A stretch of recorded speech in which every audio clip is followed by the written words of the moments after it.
Well, it looks like President Biden is coming for Donald Trump where it hurts the most, his wallet. According to Bloomberg, President Biden is pushing to repeal a tax break that helped Trump gain a fortune. Biden has proposed narrowing the 1031 tax exchange provision, which allows real estate investors to avoid capital gains taxes when they sell property. Joining us now to discuss is Andrew Feldman, Democratic strategist, and Inez Stepman, senior policy analyst at the Independent Women's Forum. Welcome.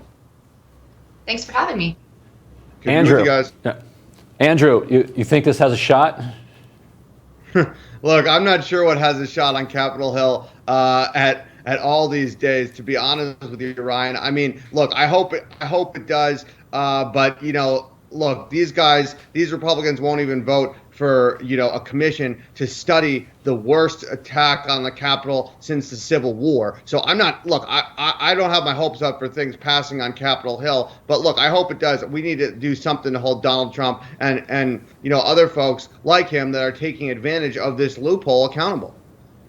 Now, Inez, is there an argument to be made for this 1031 tax exchange provision? And again, what that does is allow real estate investors to avoid capital gains taxes when they're selling off those properties. So is there an argument, that this is okay on the merits, that this is something that should be kept, and it goes beyond the issue of Donald Trump? Or is this something that, actually is a legitimate problem, is allowing the rich to just keep getting richer with no legitimate basis?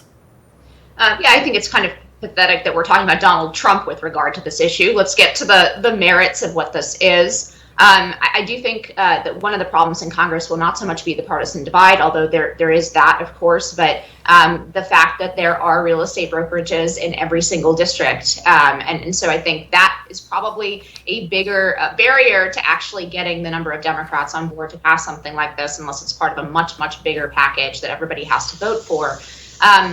But that's sort of the politics of it. In terms of the merits of it, the average home value that's used in this is about $500,000. There may be some argument for limiting it, for example, for people who are flipping houses over and over and over again.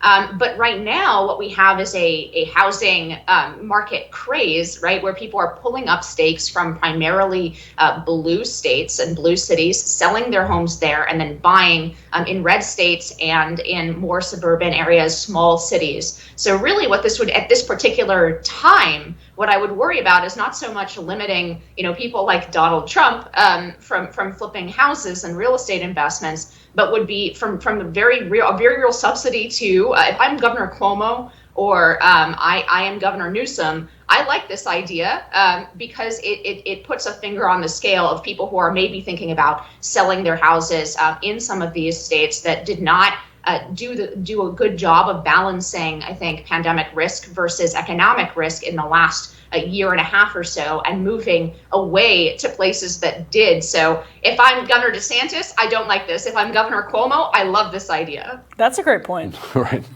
Well, although if you look at what's happening with the SALT debate, there was all this fear mongering from Democrats that said, if you don't repeal the SALT tax, if you require people to pay their state and local taxes and also pay federal taxes, then everybody's going to flee these blue states and flee these suburbs for these low cost states. And you're seeing though that isn't really driving any behavior. People are moving around because of the pandemic, but the research has shown that it's not at all because of SALT. It's a lot of money to a regular person, but if you own one of these multi-million-dollar homes, you barely even are noticing this change in your taxes. Andrew, what do you think the effect of this would actually be on the wealthier end of homeowners? Not enough, right? I don't think this is something there are a lot of things on the tax code that President Biden is looking at, that Democrats are looking at, that would hurt them a lot more, that they would be, they would feel in the long term a lot more when you talk about capital gains, when you talk about, the corporate, increasing the corporate tax again, that I think would hurt them a lot more than this. But I agree with Inez that this would have to be part of a larger package. This is not going to be a fight that folks are going to have as a standalone. Now, In terms of another question about real consequences of public policy, let's actually turn to vaccine incentives that are being offered around the country, and we'll particularly start with West Virginia. West Virginia Governor Jim Justice announced a new incentive lottery program for residents to get vaccinated. Guns, cash, and trucks. The drawing will run from Father's Day until the beginning of August. Inez, what do you think? Well, look, I am very grateful for these vaccines. I was vaccinated. I don't have necessarily a problem with these giveaways. I just don't think they're going to be particularly effective because the real root of vaccine hesitancy is mistrust in our institutions, I believe. So the CDC has squandered an enormous amount of credibility, right, in terms of rightfully so. And when I say rightfully so, I mean that a lot of people are justifiably skeptical of pronouncements from our health authorities, given the last year and a half and how many things they've both gotten wrong and actively lied about over the course of the pandemic. And so I think that's really the real problem here. And I don't know that, advertising hunting rifles or vacations or whatever else, lottery tickets is really going to move the needle all that much. But I'm also not like screaming in a corner against it. I don't think that there's anything horrifying about it either. Yeah, and as you and I have that conversation about public trust all of the time, I think it's a really, really smart point. President Biden himself actually weighed in on some of these corporate tactics to get people vaccinated. Let's listen to what he had to say. Kroger announced that they're going to give away $1 million each week to someone who gets vaccinated at one of their pharmacies. The NBA, the NHL, NASCAR tracks, they're offering vaccines outside playoff games and at races. Major League Baseball will be offering free tickets to people who get vaccinated at the ballpark.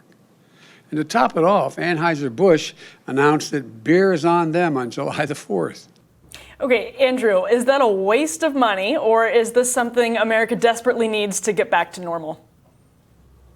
Look, I think it depends on the incentive, right? I think these types of incentives, these fun incentives, baseball tickets, beer, all for it. I think these are things, and these are things that will move some people off the sidelines, right? There is a segment of the population that is on the sidelines not for political reasons. I think I would disagree wholeheartedly with Inez on why we have vaccine hesitancy, that it's because of mistrust in institutions. No, I think this is because of the politicization of the virus, of masks, of vaccines that Donald Trump, Ron Johnson, and others have been peddling for the last Wait, but is it Donald Trump and Ron Johnson when we have emails from Anthony Fauci showing that he had a very different private opinion on masks than his public opinion on masks? I mean, I don't think you can blame the right for politicizing this. I do agree that it's political, but mistrust in institutions is very political.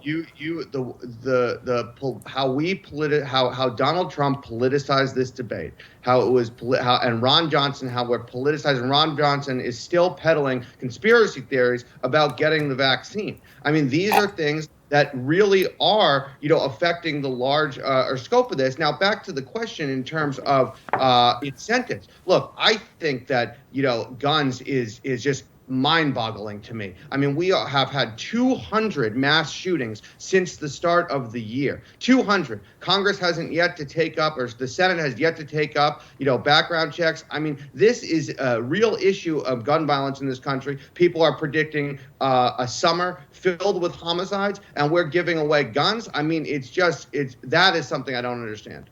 Inez, what do you think about giving away the guns?